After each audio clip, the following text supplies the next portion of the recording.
Hey, I don't want to sound overly dramatic, but this may very well be the best Obscure Amiga Games episode I've released so far. Games-wise, that is. I mean, all of them featured games of various qualities, some better, some worse, but this one's full of amazing games. I hope that you'll agree, so make sure to let me know. I think I've said my piece, so let's see what we've got to experience this time. Alpha Waves aka Continuum is an arcade exploration game with very platform-like gameplay. In fact, it's recorded in a Guinness Book of World Records as the first ever 3D platform game. The graphics are displayed in full screen, feature 6-axis controls and flat-shaded 3D presentation. Alpha Waves features two game modes, emotion and action. First named for its supposed ability to simulate different emotional centers of the brain with its use of color and music. In this mode you guide one of 6 crafts, for the lack of a better word to describe them, on a trampoline-like platforms, and each bounce on them is tiny bit higher than the previous until it reaches maximum for the platform you bounce on. Different platforms have different maximum heights. Every level out of 256 included in the game is a 3-dimensional cube with doors in the walls leading to other levels. In action mode you're also time limited, and with entry to every new level you get an extra minute for completing previous and another minute every 10,000 points. In this mode you'll also be searching for keys that open new paths for traversal, and you'll need to locate 16 crystals and 16 cubes, all the while avoiding pesky enemies that will try to knock you off your course. Some levels even feature simple puzzles to solve, like bouncing on exploding balloons to name a few, that add a lot to already pretty fun gameplay. Alpha Waves features simultaneous split-screen 2-player mode, but it's not something I'd recommend on anything than the most powerful Amigas or through emulation, as it can prove a bit slow on a basic A500.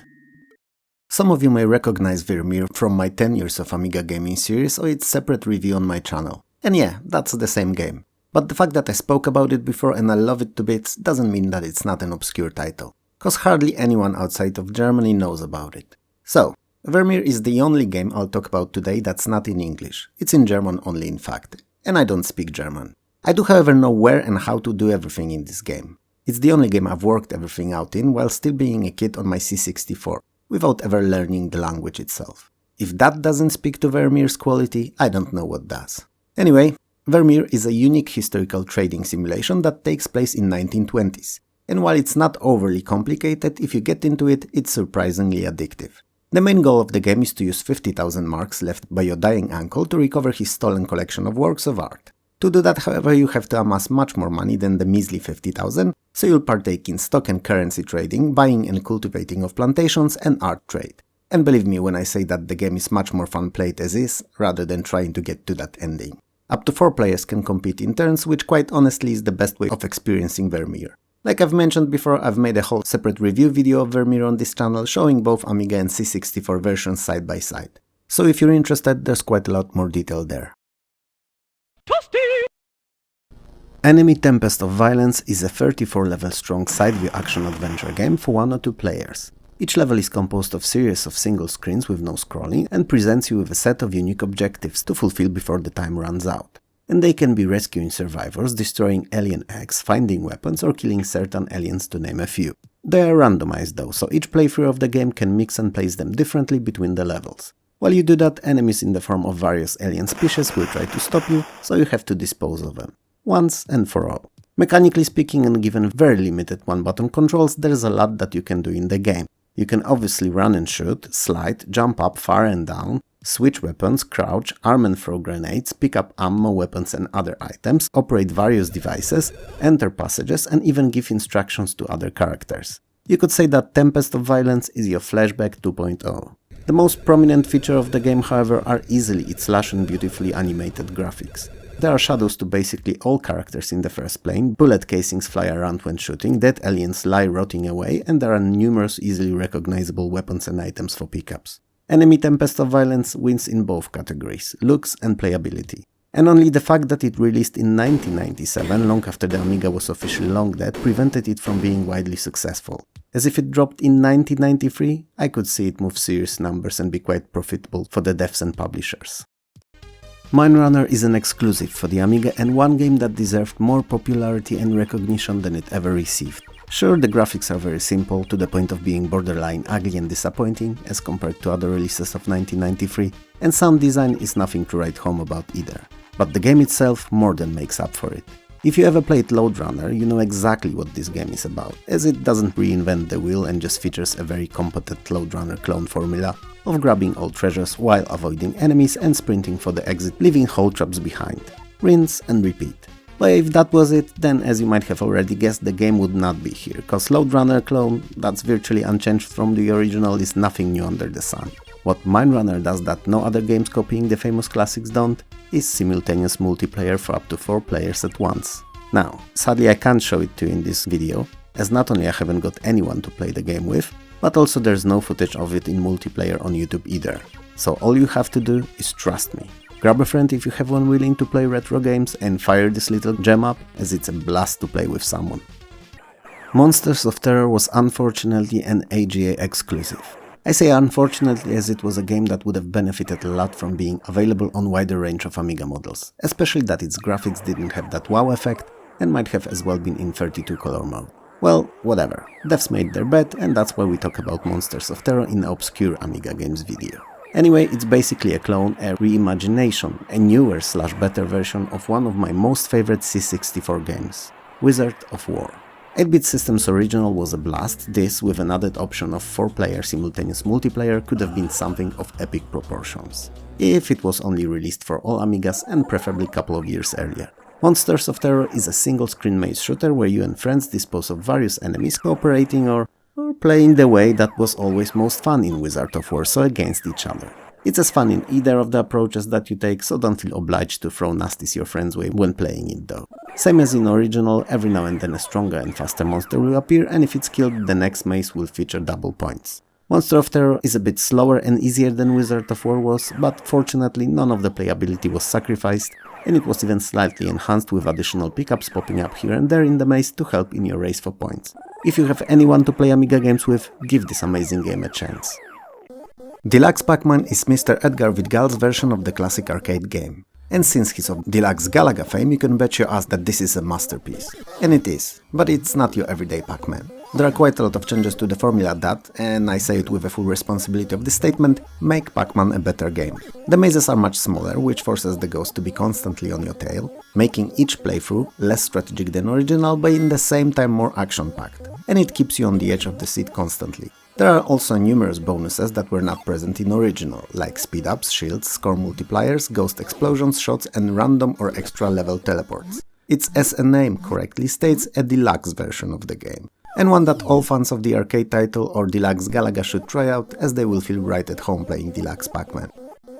Summer Olympiad is a multi-discipline sports simulation, and I gotta say that for the time it released in, 1988, barely a year after the famous A500 was released, it offered incredibly detailed pixel-perfect graphics and an interesting viewpoint for each of the events, making you feel as if you were watching a TV transmission rather than playing a game released in the 80s. There are 5 events to compete in: skeet shooting, hurdles, fencing, triple jump and diving. Not many, and they don't seem to be connected thematically in any way other than being summer sports, and that's probably why Summer Olympiad disappeared in the sea of other multi-event sport games that in majority of cases either offered more disciplines or simply were just better. Not to say that Summer Olympiad is a bad game, but included sports are uneven, some are more fun than others, and all require a little time to get used to the controls. All put that together kept the game from ever surfacing and gaining any real popularity. Is it worth your time today?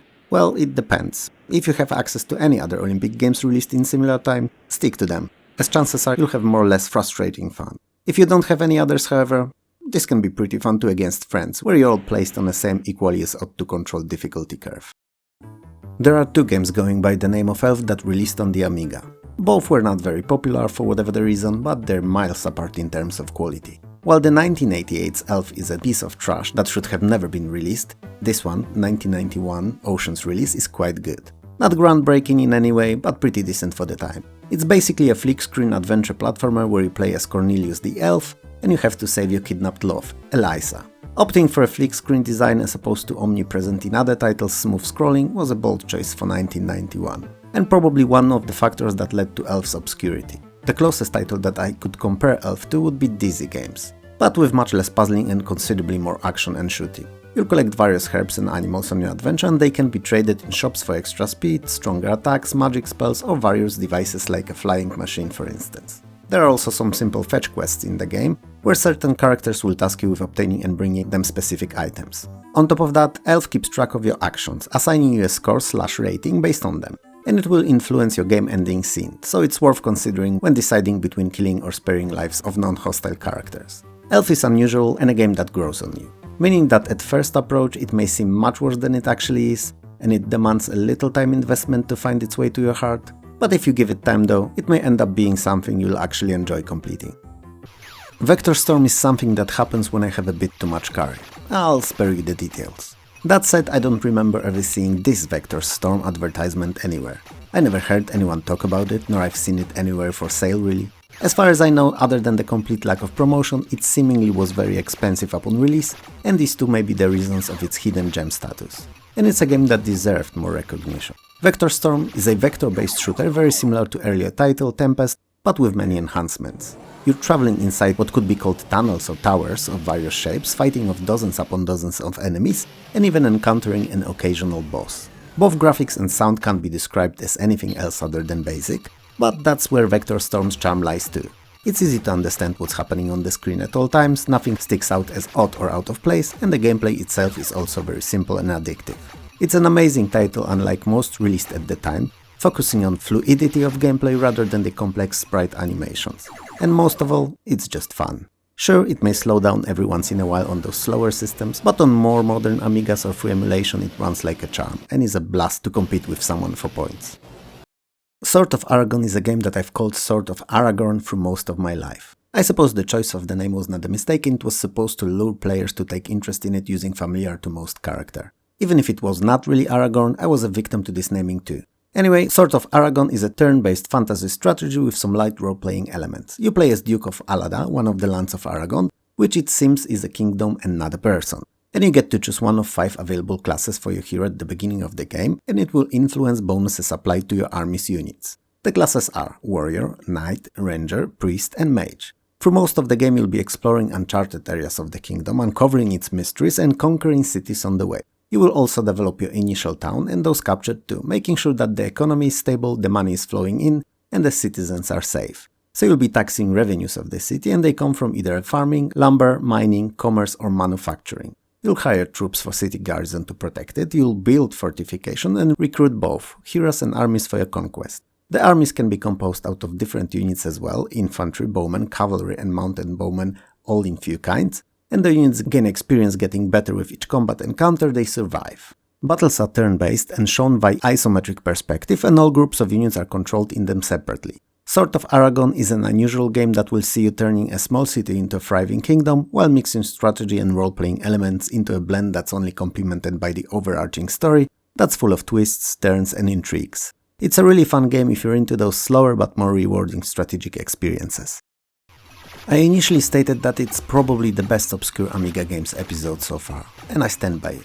Looking at it overall, comparing it to the earlier ones, games here were overall better. But you know, opinions are like asses, everyone's got their own. So what do you think about it?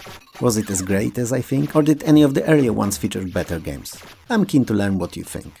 And if you watch those hoping one of your favorite hidden gems would be covered and you still haven't seen it, let me know, perhaps I'll put it in one of the next ones. If you think that Amiga was the best gaming computer of the late 80s and early 90s, hit those like and subscribe buttons below. If you believe that it was gone too early and with the right management could carry on for a while more, maybe even to this day, share the video and let's discuss it in the comments below.